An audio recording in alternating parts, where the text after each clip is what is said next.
So previous వీడియోలోని 10 power 8 rule గురించి discuss చేసాం. 10 పవర్ 8 రూల్ ఏంటంటే కేవలం ఒక సెకండ్లోని ఓన్లీ 10 పవర్ 8 ఆపరేషన్స్ మాత్రమే చేయగలం. అది C++లోని అండ్ జావాలో కూడా వర్క్ అవుతుంది. బట్ పైథాన్లో చూసుకుంటే కేవలం ఒక సెకండ్లోని 10 పవర్ 7 ఆపరేషన్స్ మాత్రమే చేయగలం. సో అందుకని పైథాన్ అనేది slow compare to C++ and Java. So ఇవాళ వీడియోలో కన్స్ట్రెంట్స్ గురించి ఇన్ డీటెయిల్గా తెలుసుకుందాం. సో కన్స్ట్రెంట్స్ కనుక ఎక్కువ ఉంటే సొల్యూషన్ అనేది ఆప్టిమైజ్డ్ అయి ఉండాలి.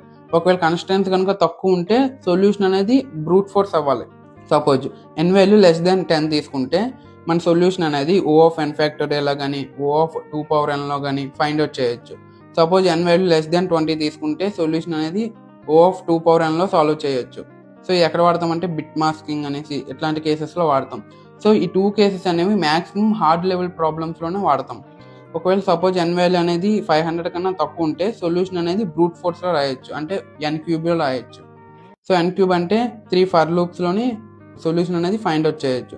Suppose n value less than 4 ఉంటే ఖచ్చితంగా సొల్యూషన్ అనేది O ఆఫ్ n² ఉండాలి, లేకపోతే అంతకన్నా తక్కువ ఉన్నా పర్వాలేదు. O ఆఫ్ n² అంటే 2 ఫర్ లూప్స్లో రాయొచ్చు. Suppose n value less than 5 10 power 5 ఉంటే సొల్యూషన్ అనేది n log n అవ్వాలి.